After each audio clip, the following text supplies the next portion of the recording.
Now the serpent was more subtle than any beast of the field which the Lord God had made. And he said unto the woman, Yea, hath God said, Ye shall not eat of every tree of the garden? And the woman said unto the serpent, We may eat of the fruit of the trees of the garden. But of the fruit of the tree which is in the midst of the garden, God hath said, Ye shall not eat of it, neither shall ye touch it, lest ye die. And the serpent said unto the woman, Ye shall not surely die. For God doth know that in the day ye eat thereof, then your eyes shall be opened, and ye shall be as gods, knowing good and evil. And when the woman saw that the tree was good for food, and that it was pleasant to the eyes, and a tree to be desired to make one wise, she took of the fruit thereof and ate, and gave also unto her husband with her, and he ate. And the eyes of them both were opened, and they knew that they were naked, and they sewed fig leaves together, and made themselves things to gird about. And they heard the voice of the Lord God, walking in the garden in the cool of the day.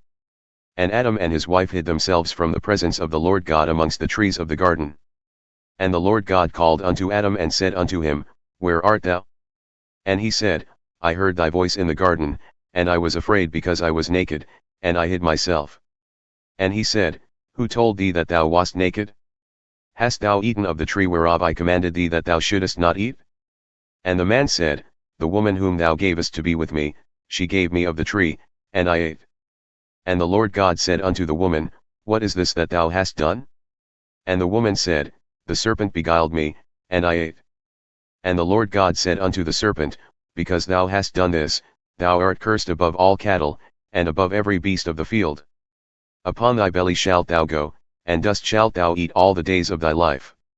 And I will put enmity between thee and the woman, and between thy seed and her seed, it shall bruise thy head, and thou shalt bruise his heel. Unto the woman he said, I will greatly multiply thy sorrow and thy conception. In sorrow thou shalt bring forth children, and thy desire shall be to thy husband, and he shall rule over thee. And unto Adam he said, Because thou hast hearkened unto the voice of thy wife, and hast eaten of the tree of which I commanded thee, saying, Thou shalt not eat of it, cursed is the ground for thy sake, in sorrow shalt thou eat of it all the days of thy life. Thorns also and thistles shall it bring forth to thee, and thou shalt eat the herb of the field. In the sweat of thy face shalt thou eat bread till thou return unto the ground, for out of it wast thou taken, for dust thou art, and unto dust shalt thou return. And Adam called his wife's name Eve, because she was the mother of all living. Unto Adam also and to his wife did the Lord God make coats of skins, and clothed them. And the Lord God said, Behold, the man has become as one of us, to know good and evil. And now, lest he put forth his hand and take also of the tree of life, and eat and live forever. Therefore the Lord God sent him forth from the garden of Eden to till the ground from whence he was taken. So he drove out the man, and he placed at the east of the garden of Eden cherubims and a flaming sword which turned every way, to keep the way of the tree of life.